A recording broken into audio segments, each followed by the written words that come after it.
Hey everyone, welcome to Redefining HR podcast. I'm your host, Lars Schmidt, and today I'm really looking forward to my conversation with Lisa Price. Lisa is the EVP and CHRO at Domino's, and we're going to talk about her career through Starbucks, Nordstrom, and now her role at Domino's, the evolution of the field, and how she's approaching building out her talent strategy at scale at Domino's. So, Lisa, thanks so much for coming on the show. If you wouldn't mind, let's start with just a brief introduction and background on you. Yeah, thanks, Lars. I'm happy to be here. So as you shared, I'm the Chief Human Resources Officer here at Domino's, so leading all of the people function. I've been with the organization a little over 2 years. And prior to that, spent about 4 years at Nordstrom. And prior to that, a little over 20 years at Starbucks. Yeah, so I think when you look at the profile of a CHRO today, you have some people who have, worked within the industry, within the domain their whole career. Others that maybe have moved in and out of it. Going back to the beginning of your career at Starbucks, what originally drew you to HR? Yeah, good question. I actually had, when I graduated from college, I had no clue what I was going to do with my life. I was a psychology major and a math minor. I had been actually studying to become an actuary. I love to solve problems, but quickly realized that was probably not going to fulfill my passion. And so I kept working actually at Starbucks as a barista. I started working as a barista in college and continued working after graduation. And ultimately got an entry-level foot in the door at the Pacific Northwest regional office at Starbucks, where I got exposed to human resources, to folks in the learning and development function and the HR business partner capacity. And I realized, that's what I want to do. And so ultimately, after I had that entry-level opportunity, was able to move my way into the HR function and ultimately grow a career over there. So as you mentioned, you spent 20 years at Starbucks, actually starting as a barista and then working through a range of different roles. And I'm curious, was there a particular moment at Starbucks particularly as you started expanding more into leadership roles in HR? Is there a moment that you can kind of look back to and view that as a defining moment that maybe began serving kind of as a framing function for how you view the field of HR and how you view your role as a leader in this field? Yeah, so I think one of the big takeaways from my time at Starbucks was how critically important the team member or partner experience really is in delivering a great customer experience. And so taking care of the frontline team members was something that was really instilled in me as a leader that I've carried forward in my roles since leaving the organization. But one of those, I think, key defining moments, it actually happened a bit earlier in my career at Starbucks, where, as I mentioned, where I got exposed to human resources. I was actually not in human resources at the time. I was in a coordinator or admin position supporting the Pacific Northwest regional office, and a store manager walked into the office, and I sat at the front desk. And the store manager said, "Hey, I've got a barista at my store. She's a single mom. She's fallen on hard times. She's about to be evicted from her home. Is there anything we can do to help her?" And that became the impetus for us creating the CUP Fund, which stands for Caring Unites Partners. It's an employee relief fund where employees or partners could donate their own money from their paycheck to help other partners during difficult times or times of need. And I think that to me was something that I carried forward in my career in terms of how do we continue to find ways to invest in that team member experience, create a culture of care, empathy, compassion, belonging for our team members, that this is, creates a sense of, hey, this is a place I really want to be long-term with a group of people that I know that care about me. Yeah, I mean, I can imagine how formative that would have been at that stage in your career, to see a program, developed in response to a scenario like that, right? It's like a specific incident that ends up, creating what sounds like a global program, and kind of seeing how that unfolded. I imagine that would have been pretty powerful. Your role, so as you mentioned, after 20 years at Starbucks, you spent 4 years at Nordstrom, and roughly 2 years ago, you joined Domino's. What drew you to the opportunity at Domino's? Yeah, well, it kind of links into that story. So that I just shared. So there were three primary reasons why I was attracted to the opportunity at Domino's. The first was certainly the brand and focus on innovation and technology to really create a seamless consumer or customer experience. I think that the brand has taken some pretty bold moves to make investments in technology. And so that was, and really innovate. So that was thing one that attracted me. The second thing is I got the opportunity to meet the leadership team and a number of different people. And I just really loved the people, super smart, very collegial group of folks, and just felt comfortable with that leadership team. And then the third reason was tied to the values of the company, which ties back to that story I just shared. So when we formed the CUP fund, Caring Unites Partners, or that employee relief fund, back in the mid 90s at Starbucks, I had actually done some research trying to find, are there any other companies that have started or have in place an employee relief fund? And interestingly, Domino's had started what they call the Partners Foundation, an employee relief fund, back in the mid 80s. And so I actually called someone from Domino's to do some benchmarking to find out how they started it, what were the parameters, how it was working. And so I had this positive experience with the brand back in the mid 90s in terms of the value set of the company. So knew that my personal values would align with the company values at Domino's. So for those three reasons, I took a leap of faith and joined the team, and it's been a great experience so far. Yeah, that's really interesting how those things connected for you. So I imagine most readers and viewers are familiar. Listeners and viewers are familiar with Domino's, but they probably don't know much about the operation, the headcount, kind of business footprint. So could you give an overview just to help them frame the size and scope and locations of the business? Yeah, sure. So Domino's is a global brand operating in a little over 90 countries around the world. Last year, global retail sales was about 16 billion. There are about 18,000 stores across the world, about 350,000 team members, and it's a franchise model. So in terms of the franchising, that represents about 98% of our stores. So in terms of the HR organization, it's kind of an interesting role in that from a direct control perspective, I help support people strategy for about 15,000 team members because we've got about 400 corporate stores in the US, and we've got about 30 supply chain centers across the US and Canada. We've got some offices internationally in Amsterdam, Hong Kong, and Dubai. But a lot of the work supports that 15,000 team members, but also where I can, really influencing our domestic and international franchisees around some of the people practices that we're putting in play here and how those may play in other parts of the world. Yeah, I mean, it's such an interesting model with that structure because you have kind of direct purview, I imagine, of obviously the corporate employees, but the franchises, you're kind of creating a framework, and they choose to kind of opt into those practices or not based on how they align in their local markets? We can share best practice, but really we because of joint employer issues, we've got to be careful about not dictating any policy or practice. So really, it's about sharing, exchange of best practice, but ultimately, it's up to the franchisee to determine how they execute their people practices, policies, et cetera. Got it.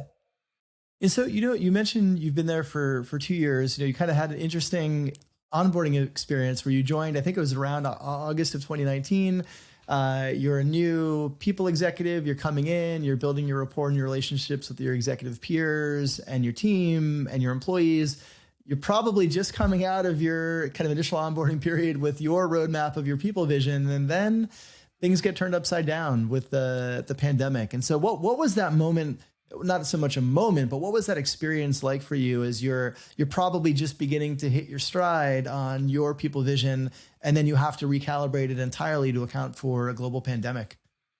Yeah, I mean, it's been generally really positive. I don't know if it was just some level of luck, but interestingly, to your point, had been working to formalize our people agenda and strategy, co-creating that with the HR leadership team and the executive team, and doing listening sessions to really inform that.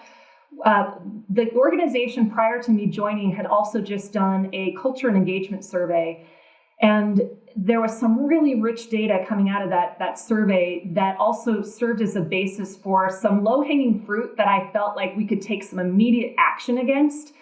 And so two of those immediate action items that simultaneous to building out the longer-term people strategy were clarifying and codifying our values, and secondly, developing a flex work policy for the organization. And so I share that because,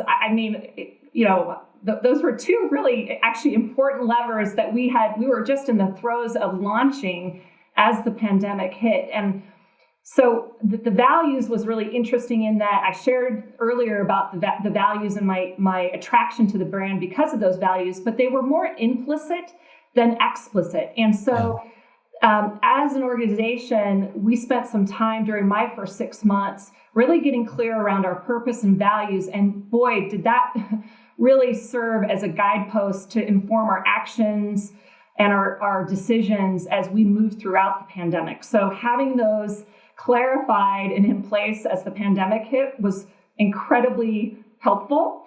And then having just worked to develop this flex work policy, we had develop guides and things for managers' effectiveness and supporting someone or managing someone working in more of a remote environment. So those actually we pulled forward and accelerated some of the guides and things that we put together in support of that flex work policy. So I think those two things were quite helpful and fortuitous, if you will. But I would say the other aspects of the strategy, I would say it caused us to pause, decelerate certain things and accelerate other things. So I would say the places where we ended up accelerating tied to the team member experience, along with ensuring we had the right reward structure in place. So some of the things that we started quickly focusing on, obviously the health and safety of our team members.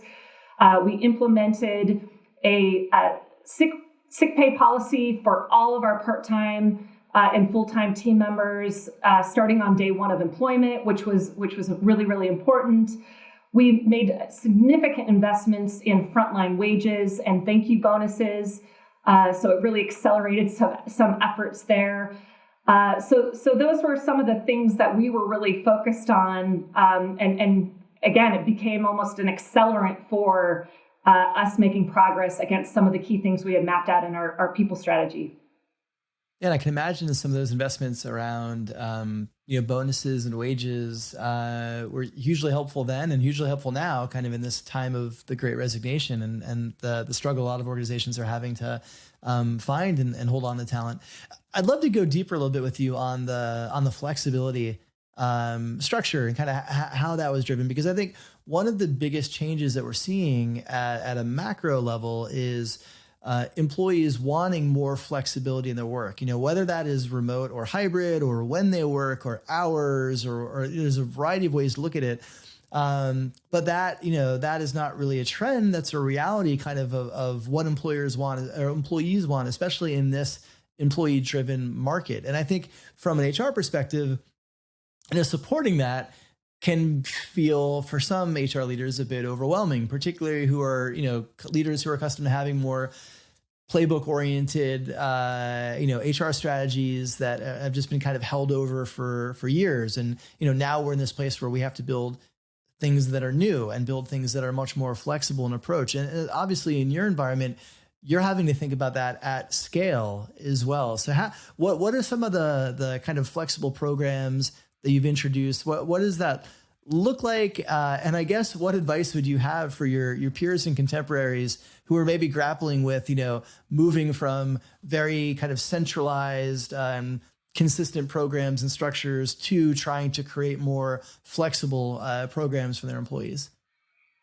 Yeah, I don't know if I have a corner on wisdom on all of this. We're still navigating through this, but ultimately, I think the premise of trusting your employees, so trust being an important aspect, and really focus on outcomes are going to be really important as we continue and navigate through the pandemic and also the future of work. So we're definitely taking an approach, particularly for our corporate team members, erring on the side of more flexibility than less as we look to the future. And I think with flexibility, we also expect a certain level of flexibility on our team members from our team members as well. So we're going to be flexible as an organization, but we also expect you to be flexible, where there will be certain times where it's going to be more conducive to have an in-person meeting based on the nature of the conversation, the collaboration that we would benefit from by doing something in person. We're really been talking about the notion of 3 C's: connection, collaboration, and celebration, and where it may make sense to have more in-person conversations to support those 3 C's of connection, celebration, and collaboration.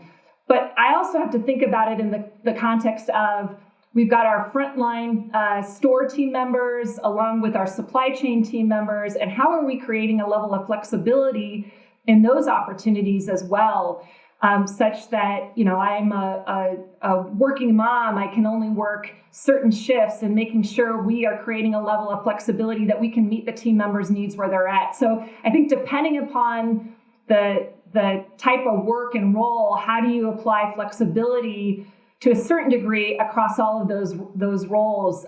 It's going to look differently based on the type of audience or worker type that you've got. Yeah. I mean, that makes sense. And obviously, you have a portfolio of employees that are in all of those spaces, right? Some that are frontline employees, some that are able to work from home. And so I think, a lot of the conversation around remote and hybrid specifically tends to center on companies that have employees who are able to just work from home during the pandemic. And so then it's like a question, do you come back in office? But many companies and employers and employees like yours had employees who don't have the ability to work in an office. And so thinking about how you create flexibility for those frontline workers, becomes hugely important as well. And I'd love to get your perspective.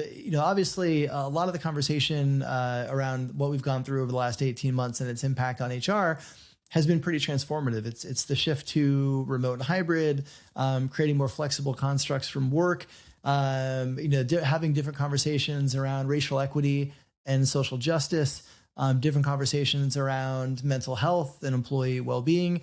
I'm curious to get your perspective.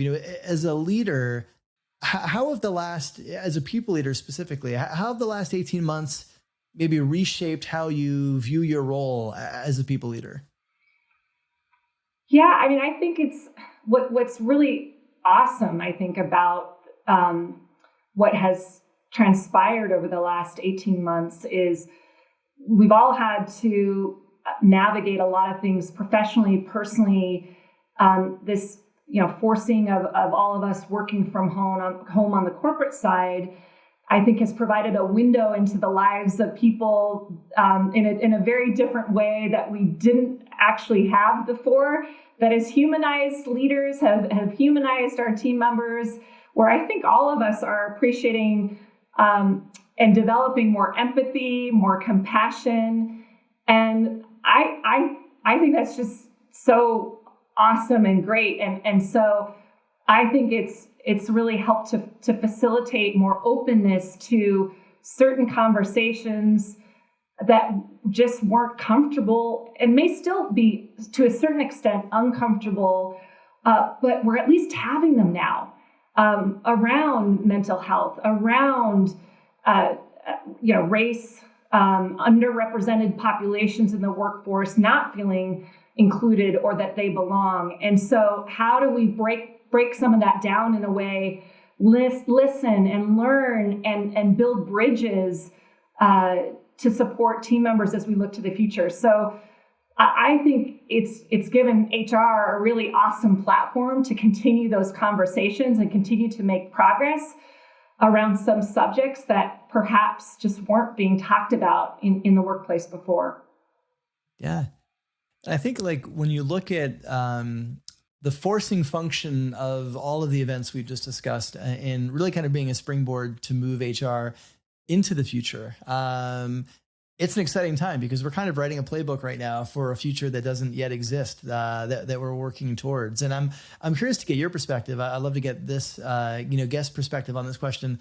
When you think about how the field of HR and people operations is evolving, what gets you most excited when you think about our future? There's a few things that really come to mind. I think particularly the events of the past year related to inclusion and diversity are energizing to me, and I feel like this is our time to really drive progress in that space. So for me, that is an area that I think we will continue to see accelerate, get more visibility, support, and exposure, in allowing us as corporate partners to make progress. So I'm really excited. I think as part of that, I think we can come together as corporations and as a collective to really progress together. And that's really, breaking down some silos there and collaborating across industry, across corporations, I think is really exciting. I think the other thing that I think has emerged through the pandemic, and as we think about the future of work, is this notion of, we're doing a lot, I'll say at Domino's, to create these seamless consumer experiences. And how do we continue to find ways to match that on the employee side, such that we're creating really seamless team member experiences in terms of how team members interact with their employer and feel supported and get their needs met. I think that is an area that through the use of technology, we are going to continue to be able to unlock as we look to the future. Yeah, and I imagine, you probably see that in a pretty unique way, because Domino's has really been pushing the innovation envelope from a digitization standpoint, right? In a field that, might not necessarily conjure, ideas of progressive innovation. And yet Domino's is kind of out front doing that. I imagine that there's a connectiveness to that, to the people strategy, where you have to kind of mirror that ethos and commitment to innovation within your own team, and kind of pushing the boundaries of that employee experience. So that's got to be exciting to kind of build in parallel in that kind of an environment. Yeah. We have a phrase. We want it to be as easy as ordering a pizza in HR. So anyways, for our team members and for our managers, it should be as easy as ordering a pizza. That's a lot of pressure though, because Domino's has made it really easy to order a pizza. So it is, but it gives us something to aim for. So a vision for what we can do as we look to the future. Yeah. Well, Lisa, I really appreciate you coming on the podcast and sharing your career journey and giving us a window into what you're building at Domino's. We close every episode with a lightning round just to help the listeners and viewers get to know you a little bit better. So you ready to jump in? Sure. All right. So I'm going to start checking out your Spotify account. Who am I going to learn are your top 3 artists? Yeah. So my top 3, are top number 1, Indigo Girls. Okay. Number 2, Brandy Carlisle. All right. And number 3 is Pink. Okay. All right. What is your least favorite HR buzzword? I thought a little bit on this one. I'm going to go with work-life blend or work-life integration or work-life balance. All of them. Least favorite. Yeah, I think we've kind of retired. Well, we should have retired those after the last, since the pandemic. I think there's not like it's this separation between work and life that I think those phrases were originally coined to create. I haven't seen a better one. I've seen people try, like you mentioned, work-life blend, work-life integration. I've seen lots of different variations of that, but none that quite, I feel kind of connect to this moment we're in. If you weren't working in HR, I know you spent your career in this field. If you were doing something different, what would it be? Well, I've always fantasized about being a singer-songwriter and hitting the road, but I'm not musically inclined. But that if I was, that would be my absolute dream. All right. So of course, my follow-up question is there a genre? If you're if you had the musical talents, what kind of music would you be playing? Well, I mean, you heard through my Spotify list. I love that. I'd love to learn how to play the guitar, and singer-songwriter, kind of a little folk rock type is probably my genre. All right.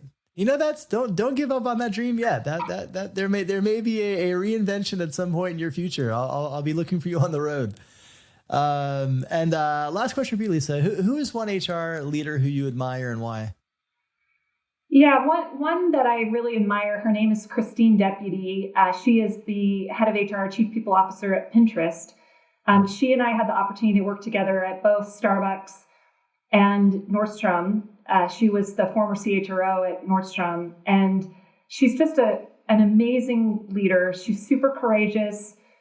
Her knowledge of the business is so strong. I learned so much from her, and oftentimes I feel like she believed in me more than I believed in myself. So she just has a knack of building people up and developing great talent, and I feel very proud to have learned from her, and she has helped me, I think, successfully now step into a Chief People Officer role here at Domino's.